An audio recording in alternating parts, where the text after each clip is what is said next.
Hello, YouTube. All right. Are we all ready? Ready. Ready. All right, here we go.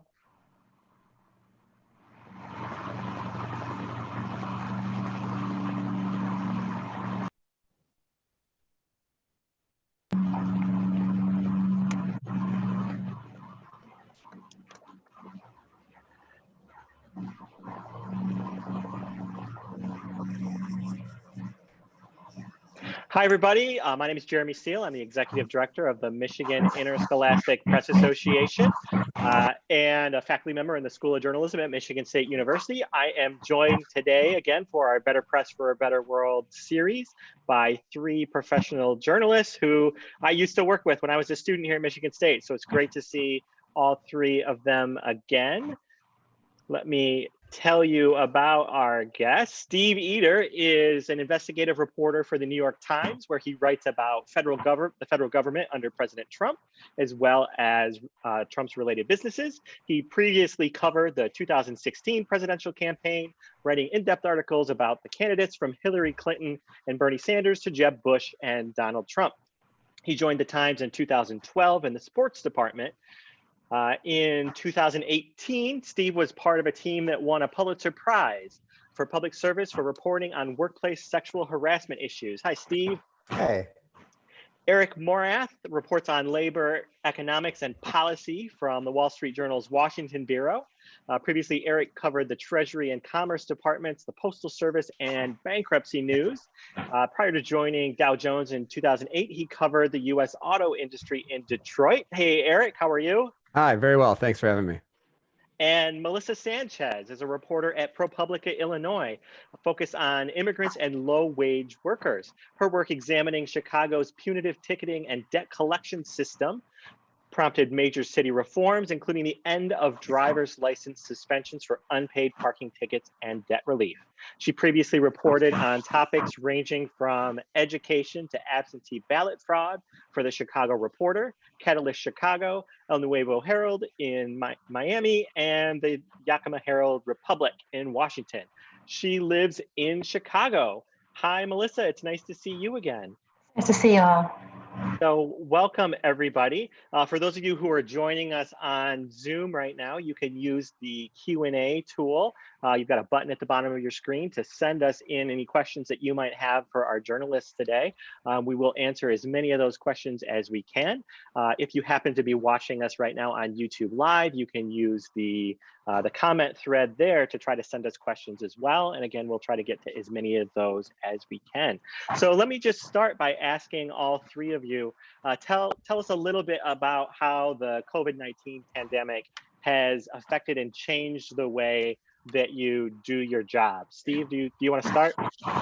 Yeah, sure. I mean, I'm right here in New York City. So we've had it's been a pretty, unprecedented stretch here. I haven't been to the office. So it was, a Monday in early March when editors sort of came around and said we might want to start thinking about working from home for a bit. And we kind of scattered from the office. It turned out later that a number of my colleagues had already been infected with COVID, and we scattered, sort of hunkered down, all of us at home working in our apartments, and here we are. It's been about 8 weeks, 8 weeks later, and I've had to make adjustments to try to to try to meet the moment. It's been a really incredible stretch, and an important time to be a reporter. I think a lot of us have sort of we sort of dropped other things we were working on and, tried to find a way to be a part of this story because it's just, really important and sort of the story of our time.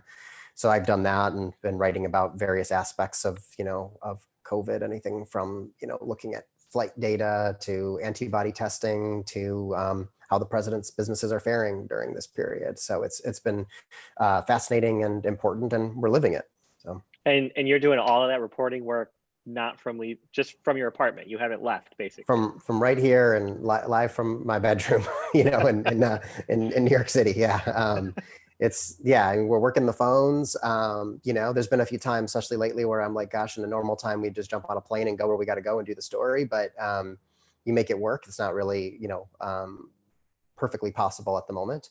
So you make it, you make it work. You're on Slack and Signal and messaging all day with colleagues and emailing and talking on the phone, and you're trying to replicate, something of that like natural newsroom experience.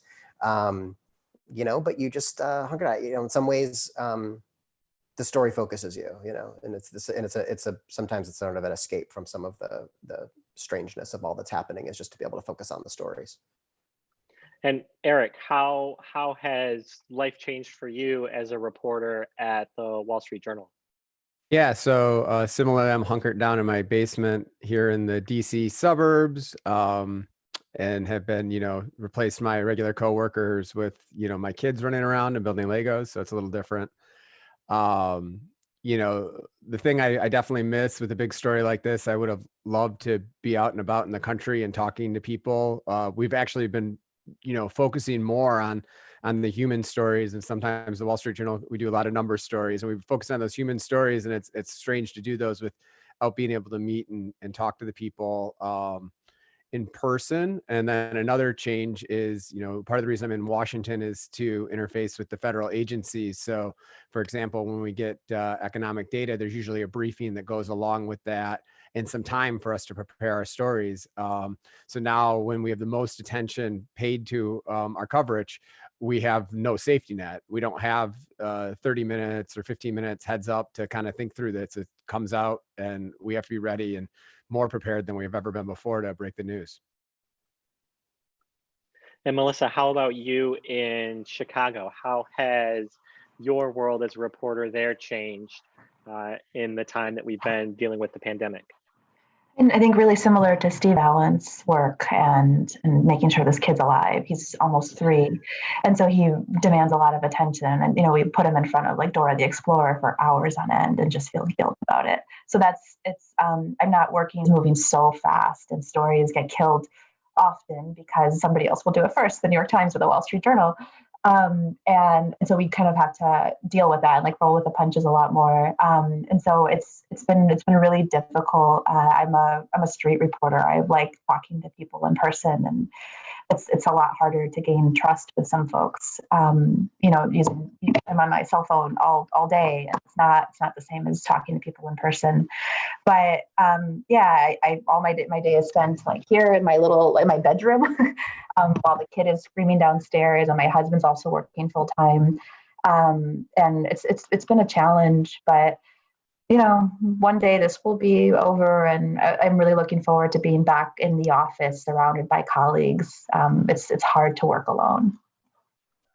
So what are some of the stories that you all have been working on recently at your newspapers or media outlets?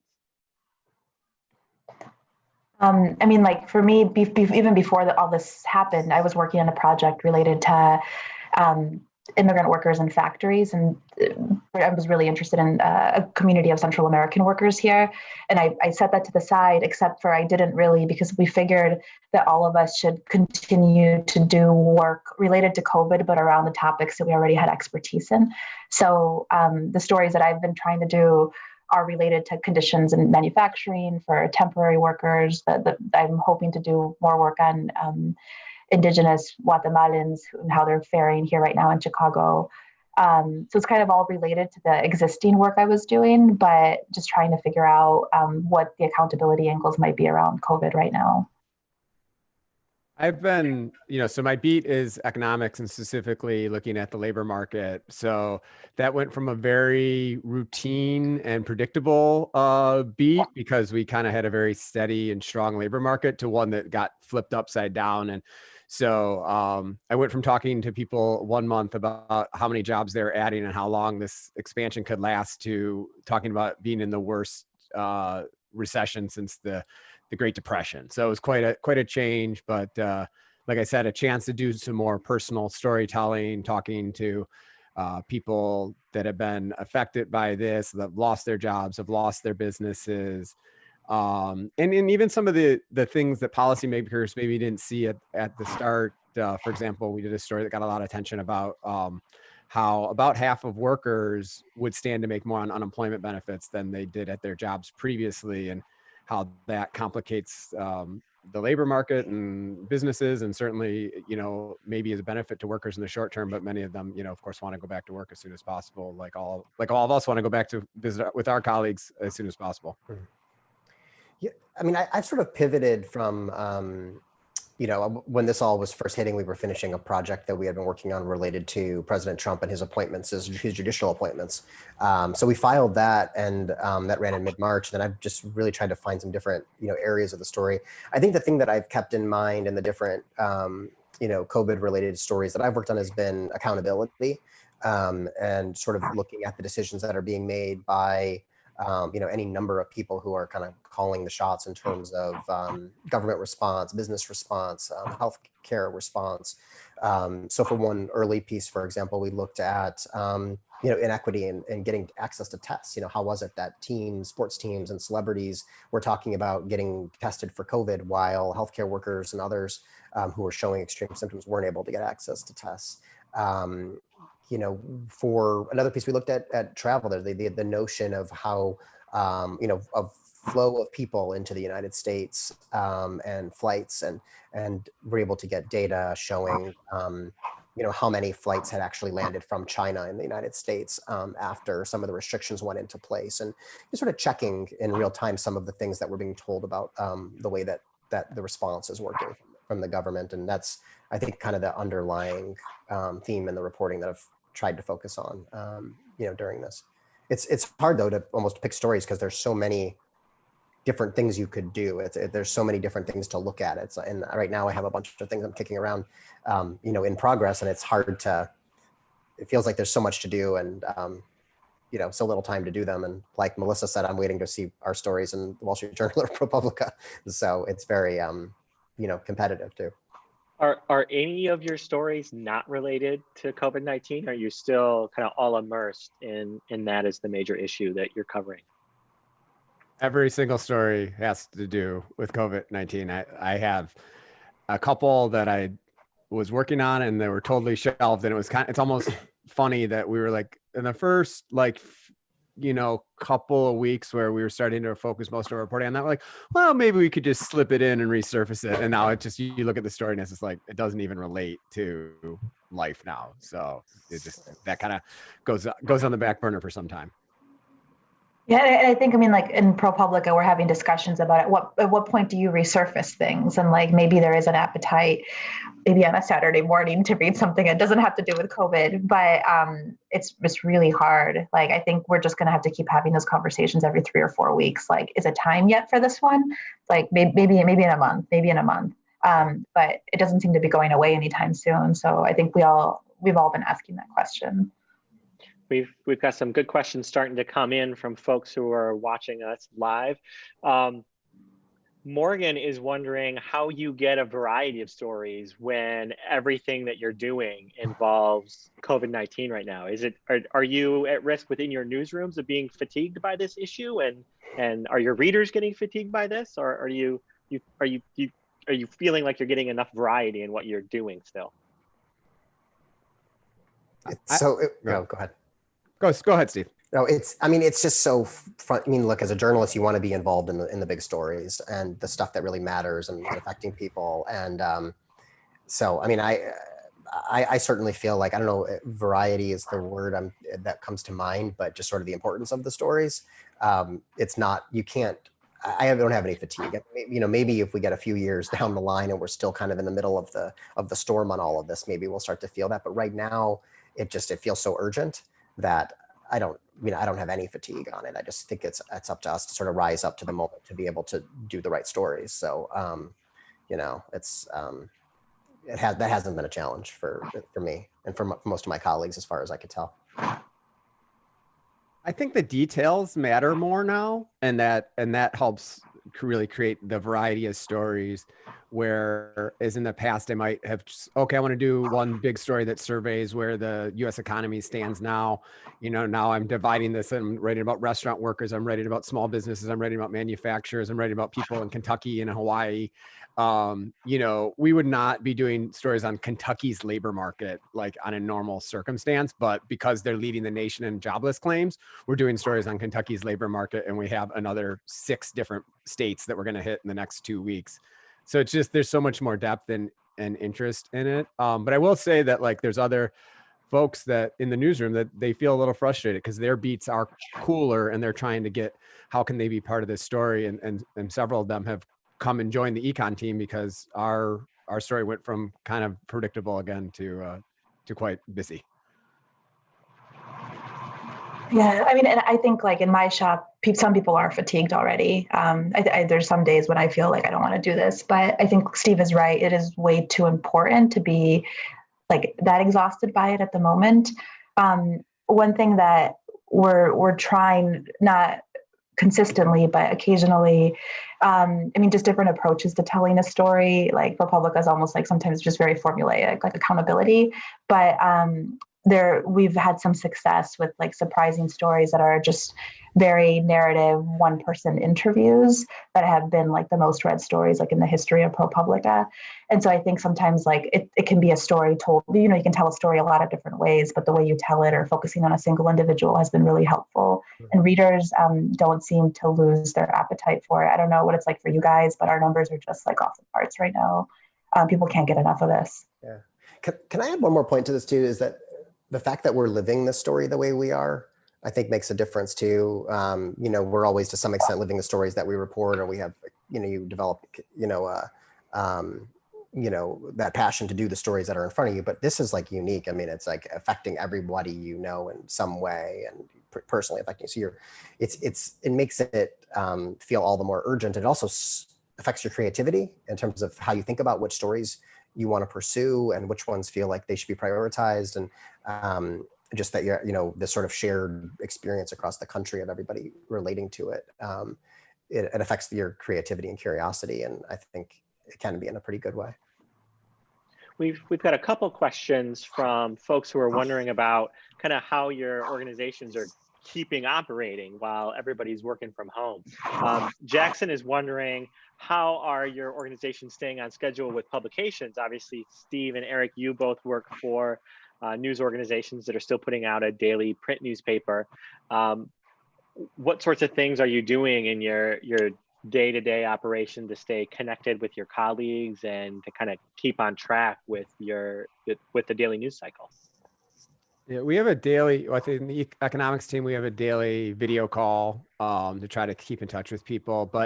And then beyond that, it's like really like about over communicating. And it's a big challenge because everybody is pursuing these same stories and everyone's interested in it. So part of the Wall Street Journal focuses on news about different parts of the country in different states. And now, of course, we're running headlong into them as we're focusing on our econ coverage in there. And so now it's about trying to coordinate and be a stronger organization as opposed to, you know, running into each other all the time. But yeah, it's definitely a big challenge. I think the good thing is that I think journalists are better prepared now because we're very much not tied to the print deadlines anymore, very much online. And I think if this would have happened 10 years ago, it would have been even harder because all the focus would have still been on getting the paper ready.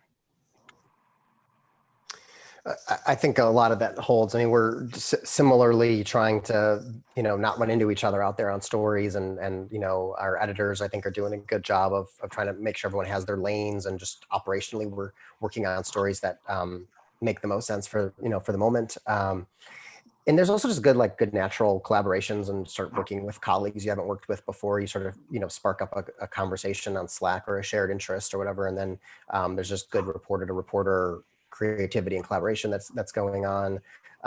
You know, and I don't have a great sense of how you know, in terms of like Jeremy asked about printing a paper and all of that. I mean, we have people out there working really hard and doing kind of an essential service of providing a newspaper to people who want to read the paper. And we have a lot of people out there, and as does the Wall Street Journal, that want to see the print form of the New York Times. And so, you know, we really, you know, hats off and credit to the people who make that part of the operation happen. We don't, because of the way we're structured, we don't see it as much as directly as we used to. I've worked in buildings that had print presses, you know, right in them, and it's not the case with the Times. But yeah, there's a lot of people, a lot of stuff that you don't see that goes into, you know, putting out these kinds of newspapers, and then the online presence is obviously it's 24 hours around the clock, you know, across the world, amazing collaboration of editors and reporters, the amount of effort and energy and attention that goes into getting out that report. The variety of stories that you're seeing in the New York Times, I'm really proud of it. I mean, it's amazing. The Wall Street Journal is doing great work. The ProPublica is doing a lot of publications are doing great work. It's an important time, and I think it's neat to see these organizations sort of meet that challenge. What tools do you all use as you're communicating back with your newsrooms? You're just doing email and Zoom calls like this, or are there particular tools or techniques that you all have at your news operations? I think Zoom is a really big one for us. We have daily meetings on Zoom. We have Slack, which is just like an inter-office chat system, and phone calls and email. That's what we use. Yeah, I mean, we're on Slack. Slack has become pretty important through this. Google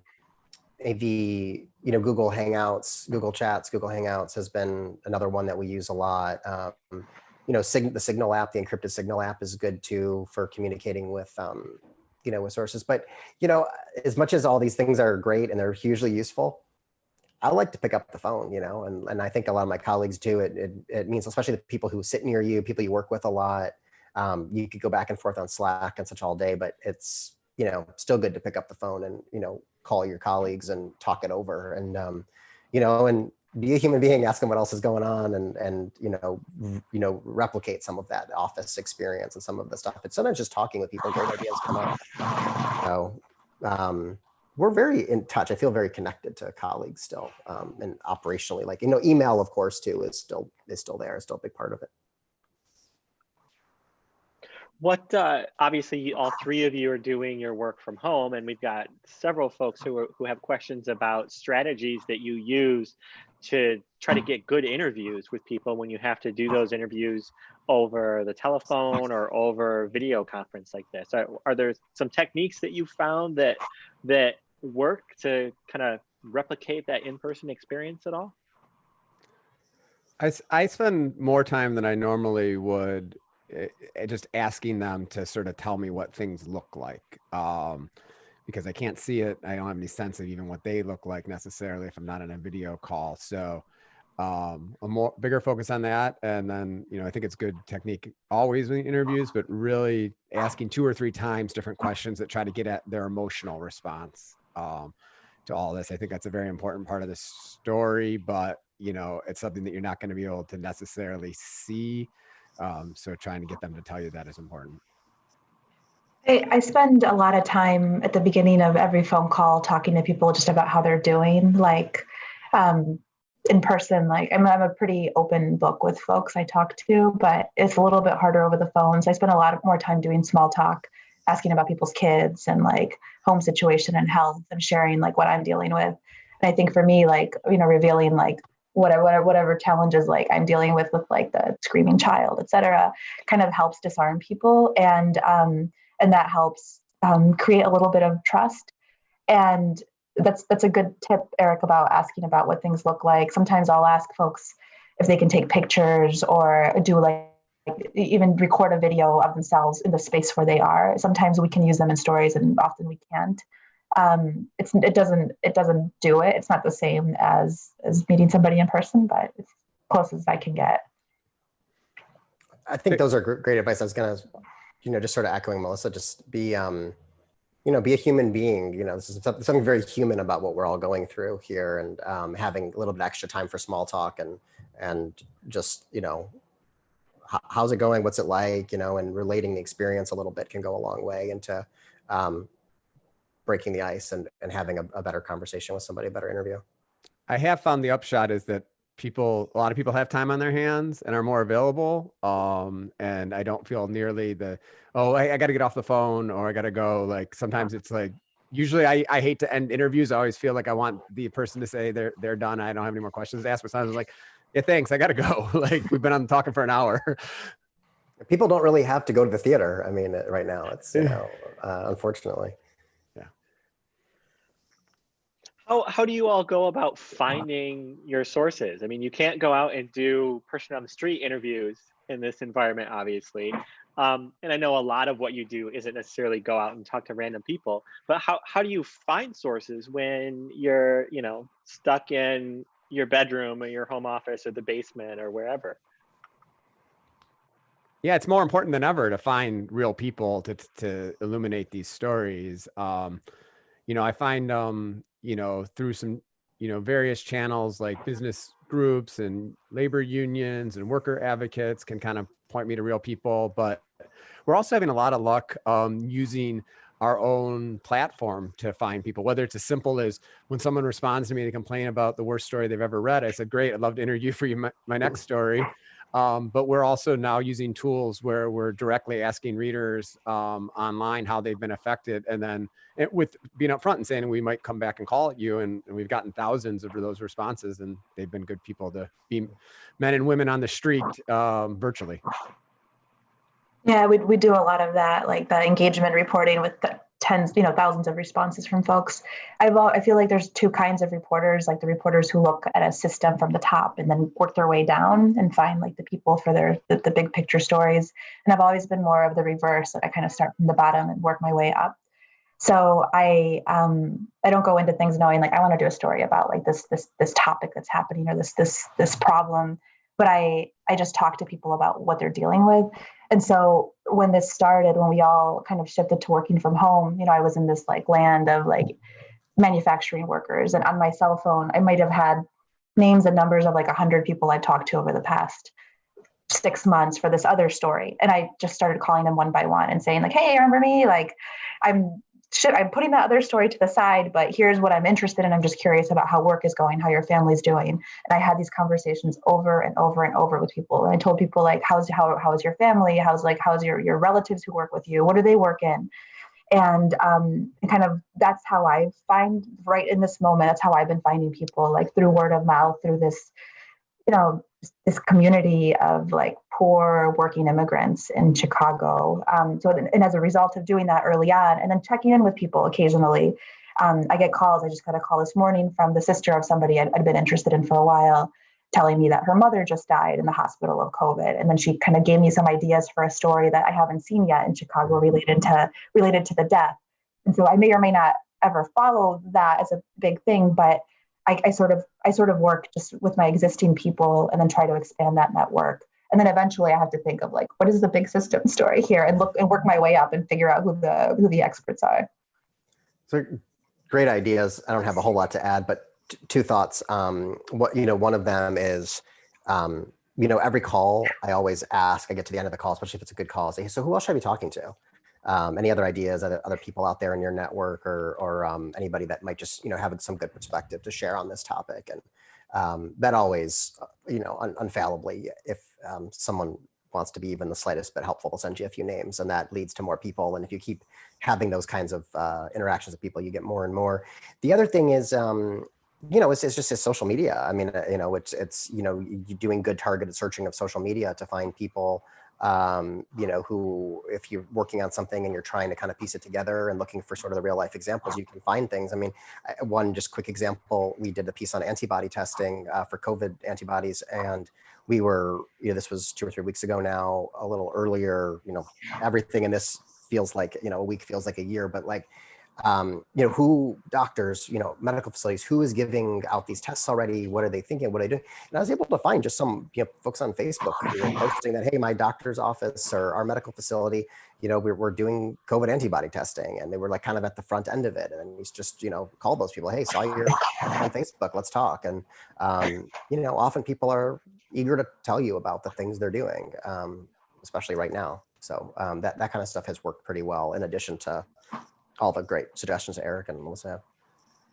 have. Kate over on YouTube is wondering what you're doing at your news organizations to get visuals to go along with your stories, right? If you all are stuck at home as the reporters, what about your photographers or your videographers? How are they doing their jobs, and how are you getting those important visuals to go along with the work that you're doing?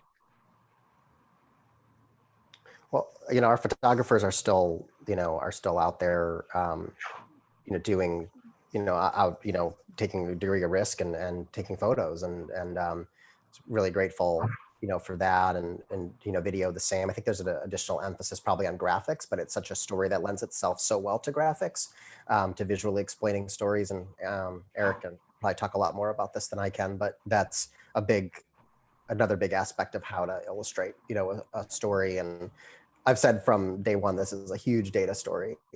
Everything about COVID is a data story. And so there's, fortunate to have a really great graphics department that's able to do amazing things to illustrate this in a different way. And so. Our photo editors have been coaching some of our sources when they don't think it's safe or it's not possible to get someone to go out there, having, their boyfriend or girlfriend take the photo, or even teaching them how to do a good selfie. That's probably not something that under normal times we would encourage, but we've been doing that a lot more. And then, like Steve says, every story, any economic story that we're doing now has 2, 3, 4, charts and graphs in it. And there's been a lot more appetite to make that the primary art that goes with the story. Yeah, I'd say all of that, and then we do a lot of illustrations too, instead of portraits. But we have, I don't know if this is a fact, but it looks like we've cut back on photography. Probably like there's like we weigh the risks each time, and does the story need it, or can we do this some other way? So maybe that's why I'm seeing more illustrations in our stories. Ian over on YouTube is wondering whether you're seeing any changes to Big J journalism. Obviously, with what each of you are dealing with at your own organizations, you've had to change the way you do your work, at least in the short term. But are you seeing any longer term changes? Are you starting to see bigger changes to journalism as a result of the impact of the pandemic? I'm really concerned about the fate of local journalism, which I love. And I think we're going to see this in a bunch of different fields, like, kind of a lot of retailers as well. But I think that this pandemic is sort of going to accelerate industries that are already in decline. And I think it's really going to hit local journalism hard, which is just scary. The other thing is, I guess a possible upshot to this, I think there may be more interest in allowing people to work from home and work remotely. The Journal is the type of place where, of course, there's people that do that and do that full time, but it's also been a place where there's been a really high value in having people in the newsroom, which I can understand and see. But I think seeing that people have performed at such a high level, not being in the office, there's some reasons to not be, some reasons to encourage people to be out and reporting rather than reporting to their desk at 9 a.m. every day. And I hope that's something we can continue.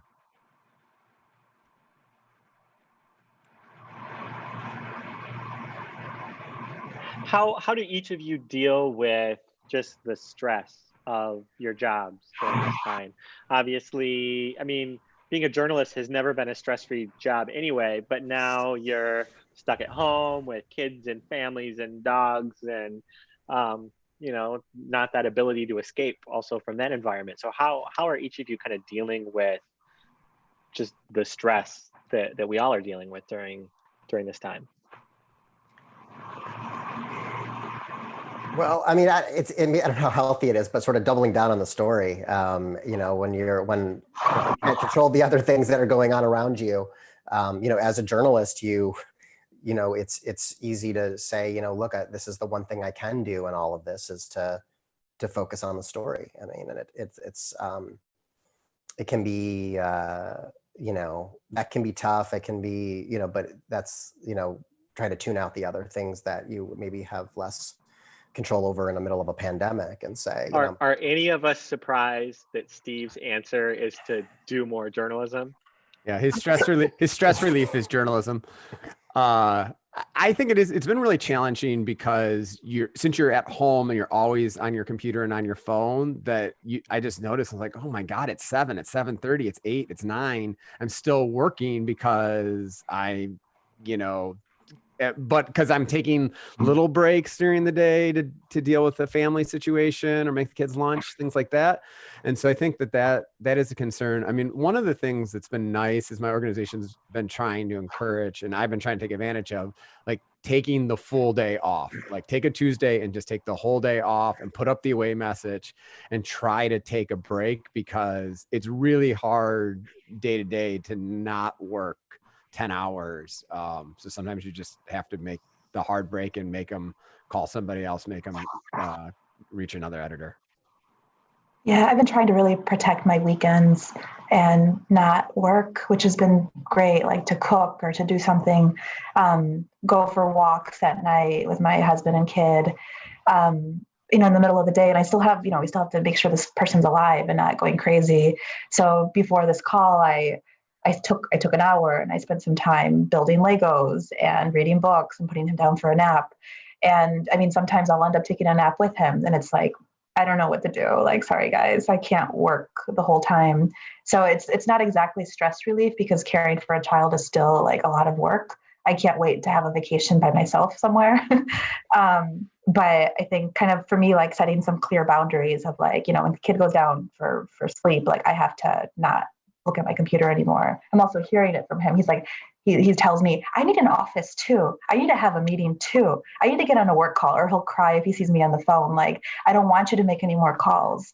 And so he's also like helpful at like keeping me from overdoing it. If I was at the office, it would be way easier to overdo it. There's a babysitter, there's childcare, et cetera. But I'm also forced to not stress, because there's only so much you can do and like maintain some sanity with everybody else in your home.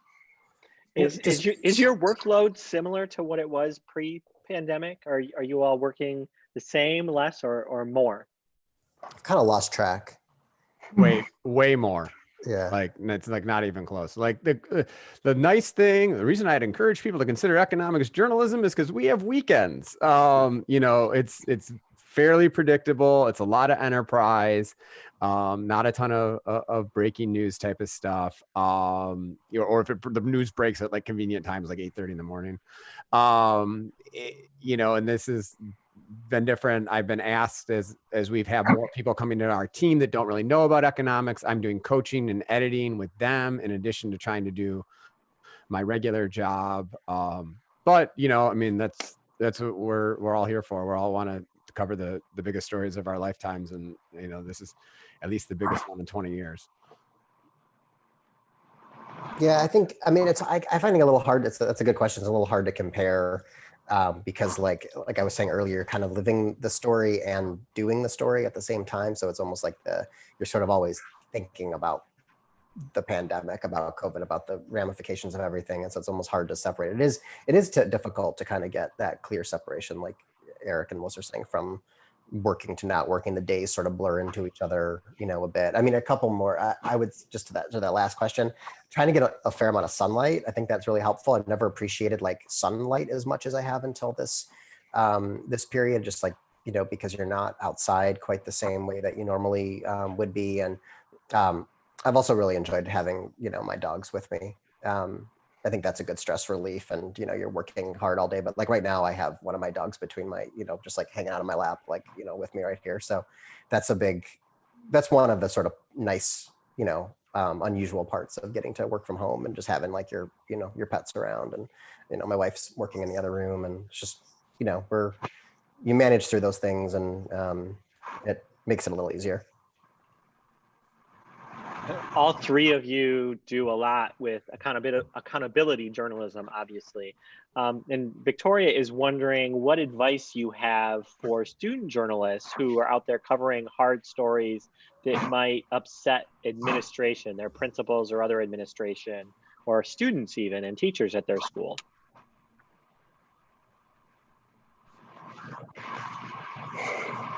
Well, Melissa, do you want to jump in, or should I? This is all you, Melissa. You're the rabble rouser. Not the rabble rouser. Mm-hmm. Just do the story and just try to make sure you don't get anything wrong in it. Those are so hard, because you don't want the principal to then get pissed off because you like made some dumb mistake in it. I think it's really hard. Like one thing I've just gotten better at over time is being really upfront with people about what I'm doing, what I'm reporting on, like what, you come in with some preconceived notion that might be wrong, but like at least like laying out what you think, the facts you understand, and giving them a really good opportunity to tell you that you're wrong. And maybe you are on some points, but maybe they'll like, I mean, just totally letting people know what's happening before it gets published. That way it's like not a surprise when they read it. I think that's the biggest thing I would encourage, and just fact check. Because if you make a mistake and then like, yeah, if your principal, you don't want to get in trouble, right? So be really careful about what you put in writing. Yeah, you got to be fair and keep an open mind, and sort of follow the facts where they lead you. And, don't, be careful, especially in your dealings with, adults, with administration, with this, that it's not, you're not on it's not, try to make it a little less personal and more of, your students, but you're doing a job to some extent. You're doing, you're acting as a journalist, and that you're just trying to figure out where the facts take you. It's not necessarily like a personal cause in investigative reporting. It's more of a, of just sort of trying to bring transparency, trying to bring, to ask questions of people who are making decisions, which is fair game, and that should turn the volume down a few notches for people who are getting upset if you just take a really even keel approach, follow the facts, be fair, and don't surprise people. It's really easy to get confused when you see, these television news conferences, and they really become theater and adversarial. And, that's not really how it works for me, or I think any of us day to day. You want to be, professional and courteous. And like, to echo what Melissa said, like, I fully believe in no surprises journalism. I don't think that you want to have the principal learn about the story from reading it in the paper. You want to go and say, this is what I know. I've talked to these different groups. You don't need to identify people by name if that's not comfortable for you, but you need to go through and say, these are all the facts that I understand, and I need your response so I can understand it. And then you get their response. And if it's contradictory, you put it in the story, and then you're fair. And then, people are going to be mad, and you roll with it. But, you did your best to be fair and honest in the story. This is really hard, but it can be helpful then, like when the story runs, to reach out to the principal or whoever and be like, hey, did you see this? Do you want to talk about it? Do you have any problems with what I wrote? Those calls are so scary, but they're really good. And then the person who you're going back to, they will appreciate it. They might tell you that they're mad about this part or this part, but they'll feel like they vented a little bit, and they might respect you more for having made that call and checking in on them. All three of you, I think, mentioned the importance of getting the facts correct and gathering your facts. What strategies do you all use to fact check? Where do we begin? Fact checking is, is at the heart of it all. I mean, it can be the most difficult and the most exhausting part of it, but it's so important to make sure every word is right. I mean, there's, different ways from for a longer piece of, footnoting every sentence sometimes to make sure that where every, basically you're holding yourself, or you, if you're working with a team, accountable to every sentence in an article where, where did this come from? How do we know this? What's our sourcing? How do we learn each fact? And you could go through the entire piece. Just because something's true doesn't always mean that it's fair. So you have to do that read of the story as well. A lot of times going back and having follow-up conversations with people that you've interviewed and saying, just talking things over for accuracy, for context, just making sure that, the notes that you took on the first go round are accurate, and that, they didn't misspeak. You didn't take something down incorrectly, and that you got it sort of just right. I mean, and it's can't underestimate how important and rigorous your fact checking really needs to be, especially, for an investigative, I mean, for all journalism, but I think particularly, for the kinds of the last question we got, like an investigative piece or something that's a little bit more, where people might be, have a lot of feelings about it. Yeah, I mean, I print out stories when I have a printer. I don't have one at home, and I go through like every noun or every fact. Sometimes I'll do footnotes, but it can be so tedious. But I'll go through and highlight or cross off, and then that can take a day or two sometimes to go through a story. And I'll call every single person in the story that's named, or even like a big source that explained a piece of a story. And either I'll read them back their quotes, and I'll explain the context of how I introduced them and how I brought them into the story, and give them like a general outline of what the framing of the story is too. But reading back the quotes to me is really helpful, so that I didn't make a mistake. Sometimes you mishear things. That happens, and you'd rather be told that you made a mistake hearing some word that they said before it gets published. Yeah, some of the stuff I do. Melissa, when you read back quotes to folks, do you go through like every source and read back quotes? How do you choose who Every you're going to single read person. back? You do every single one. Every- What's the every- kind of work you do? Yeah, I mean, for the longer stories, like the stuff I've done in the past couple of months, I haven't, because it's been shorter turnarounds. It's all relative.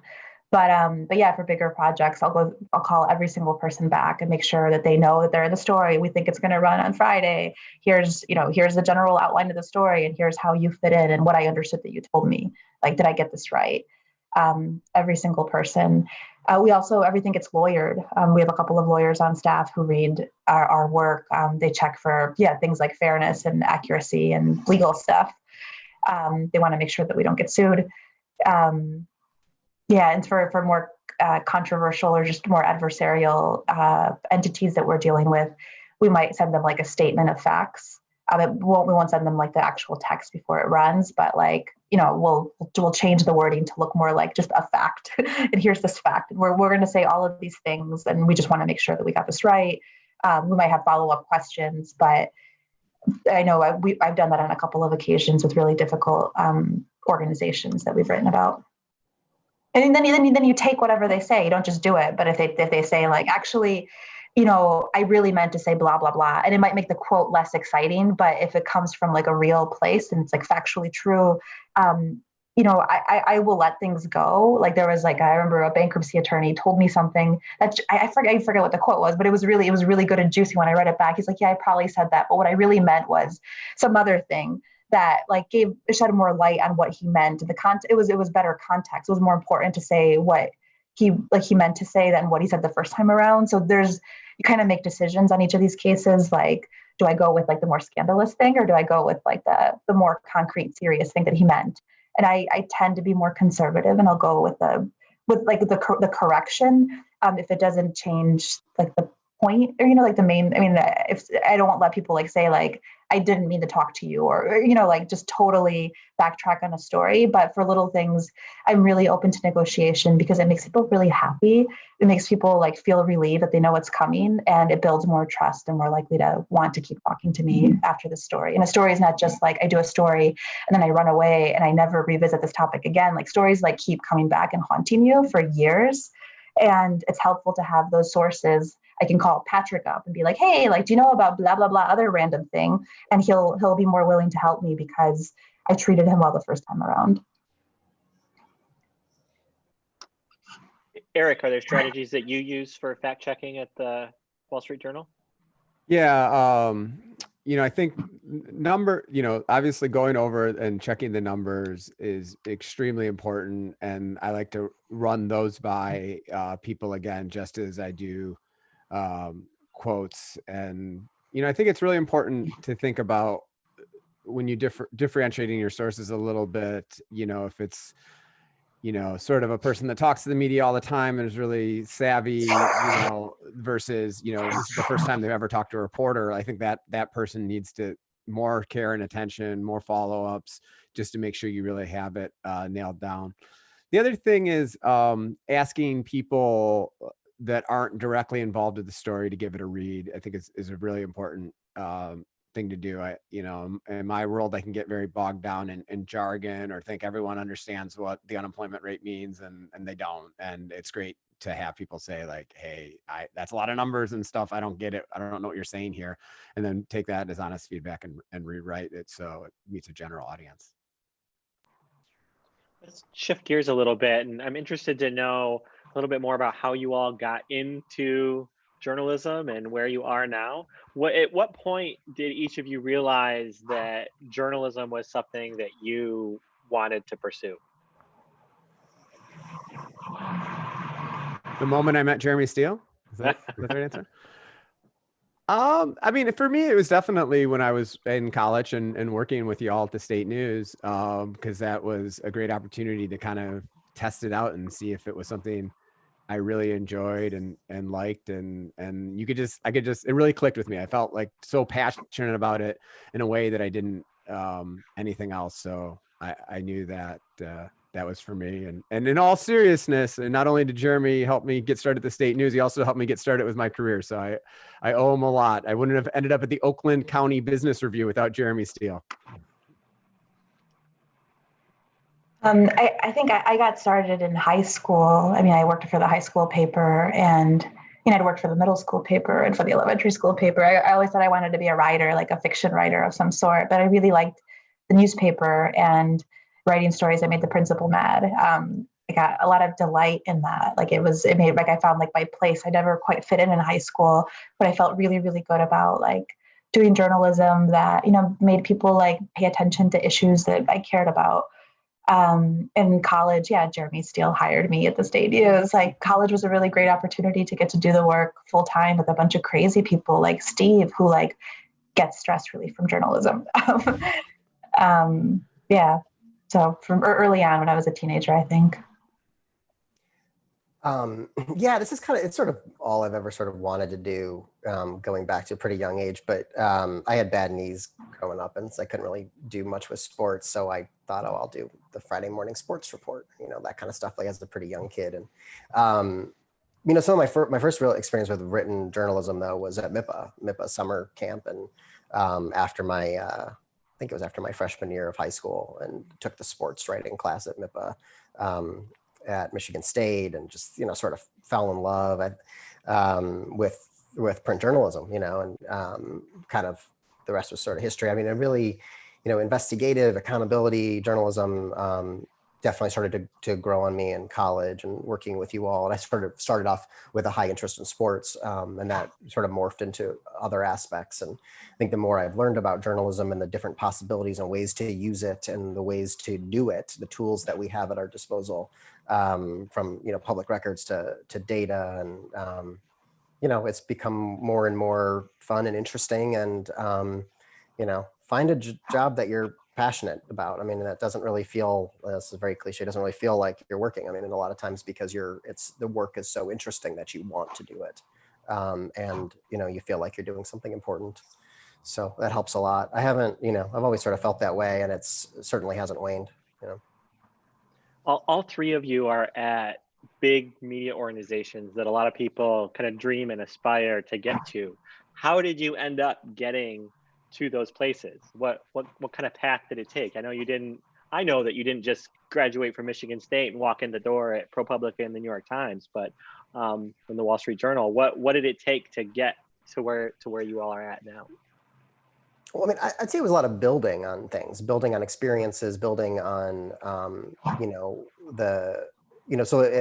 undergrad I worked at the State News with all of you, and we all learned a ton. Everybody really encouraged each other to do great work at the State News, but also to do internships. I mean, internships were a huge way of getting a couple steps ahead. So, I did a bunch of internships. I think everybody on this call did a bunch of internships, and, including at the Boston Globe, and learned how to make a good impression, met people, got ideas for how to sort of grow as a journalist, but also how to build a career. And, got an idea of the kind of journalism that I wanted to do. And so I, and wanted to sort of get myself positioned out of college to be able to do the kind of work that, would be meaningful. And so I went to the Toledo Blade, was able to get into doing investigative reporting there, and then, kind of wanted to move to New York and work in some of the bigger markets. So I moved and worked for Reuters, and was able to cover Wall Street after the financial crisis, and then moved to the Wall Street Journal, and then, to the New York Times, and just sort of one thing built on, on the next. I'm sure there was some good luck along the way, and, and finding the right stories, and just, having that kind of passion for it, and building a clip file, and, all those things really help kind of push things along. Everything sort of builds on itself. I think you got to be also, willing to realize that you have to accept some different paths to get to where you ultimately want to go. twice in my career, I took a job at a place that I wouldn't have expected, and it worked out really well. The first was my first job. It was literally a startup magazine. It doesn't even exist anymore, but it was such a great experience, and that helped me get through the Detroit News. And I was doing front page stories for the Detroit News, and I decided to take a chance at, it wasn't the Wall Street Journal. It was like a sub entity of Dow Jones, covering the exciting world of bankruptcy court, which, seemed boring and tedious, and was the greatest thing I ever could do, because I had to learn a really, really, really high standard of journalism. And you know what? Once you get passionate about learning and reporting, you can do so many different beats, and you can do them well. And then of course it's proving yourself at every step of the way, and then advocating for yourself to move up and get other opportunities. I didn't take like a straight up trajectory to where I am. I did the internship bracket in college too. And during one of the internships, I got sent abroad to do a story that related to immigration, the stuff that I care about.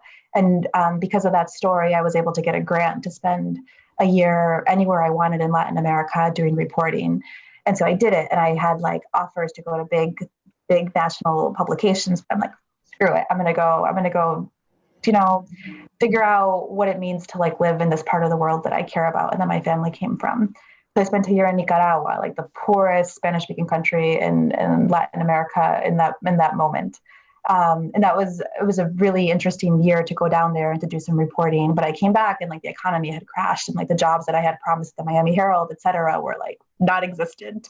So I took a job in a little community I had never heard of in Washington State called Yakima.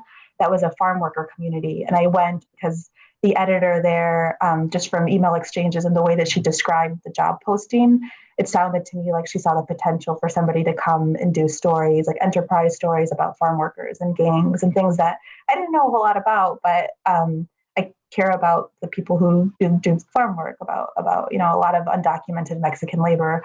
So I went out there, and it was the best experience I could have asked for. And I made the best friends that I still have to this day in this little community in the middle of nowhere. I spent a year and a half there, and I could have spent my whole life working there. But then like my old jobs like called back, like the economy had improved enough. So I went back to Miami. But the job I had on the English language side no longer was there. My old boss had moved to the Spanish language side. He's like, I can hire you in Spanish. And I'm like, I don't know how to write in Spanish. I grew up in this country. And he's like, well, figure it out. Like, I can speak Spanish. Like, okay. So I went there, and I spent four years in Miami. I improved my written Spanish a ton. And I wrote about all sorts of crazy things. I didn't write about immigration, which is what I really cared about, because the political context of Miami is just different than the rest of the country. But I wrote about politics and like absentee ballot fraud and like just the political hijinks that make South Florida so ridiculous and special. I learned a lot about investigative reporting in that position. But at some point, I met my husband. We wanted to move back to the Midwest. He's from Chicago. And so he got a job first, and we moved. And I was like, I can just call the Chicago Tribune and get a job. Like, I'm good enough. I had the confidence that I was like, of course. And the Tribune wasn't hiring. So I was like, what do I do? Like, I had this path, like, and suddenly, like, I don't know what I'm supposed to do. And I spent a few months unemployed, and I took the first job I could get, which was at a small education, nothing magazine. And I covered schools for a few years, and I wasn't that passionate about it, but it was a job. And then that magazine collapsed and turned into its sister publication, which was a really difficult place to work, which for reasons I won't get on here. But I thought, this was just a few years ago, I thought I need to quit journalism because I can't find work that brings me joy. And I got pregnant, and I'm like, I'm just gonna like have my baby, go on maternity leave, and then go become a lawyer or a social worker, because I can't find a journalism job in Chicago. And then ProPublica came calling, like out of nowhere, essentially. It's like they had seen the work that I had done in the past, and it's important to like be a good human inside of places, and like people will care about you and watch your back and like remember you. Like a lot of places do a lot of background checks on people before they hire them. We'll call everybody they've ever worked with, and luckily, like I left some goodwill behind from places where I'd been. Maybe not in Chicago. It was a difficult couple of years here, but they ended up bringing me in for an interview when I was 8 months pregnant. I didn't even apply for the job because I was like, who's going to hire this person, right? Who's going to hire me? And they did. They offered the job. I had the day that I had the kid, and so it's been great. It's been a surprise to be here. We are almost out of time, but I want to leave you with one last question to think about. Is there something that you've learned now about journalism and about yourselves that you wish you would have known when you were just getting started?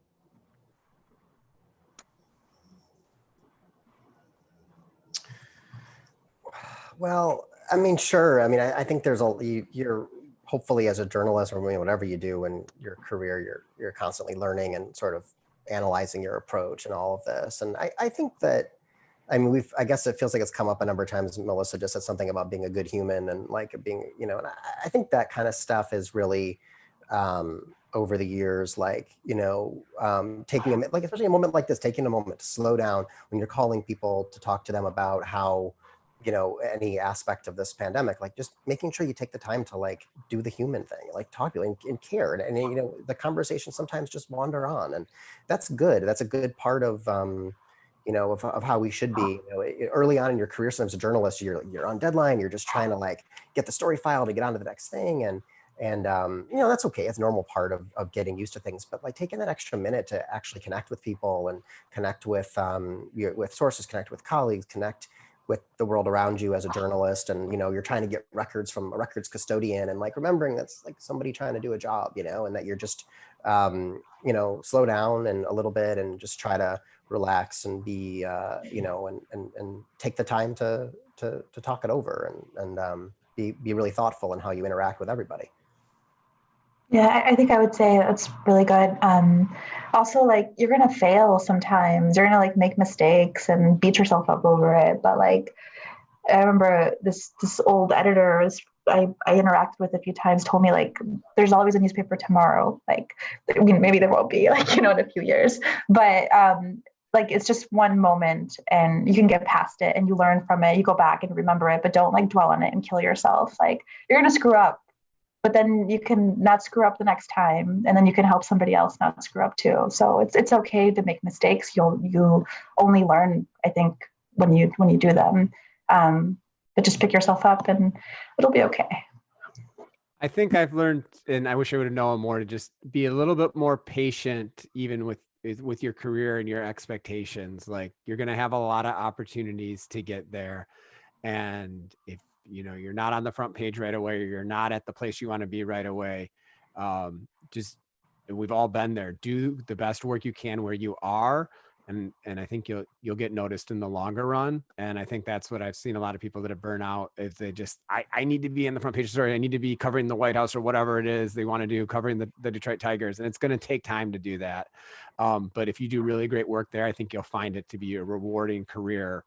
And then you'll get where you want to go as long as you work hard at it. Steve and Eric and Melissa, thank you so much for your time today and sharing your thoughts with all of us. We really appreciate it. Stay safe and stay well. And I hope that everybody else will join us again for our next episode. Everybody take care. All right, thank you. Thanks.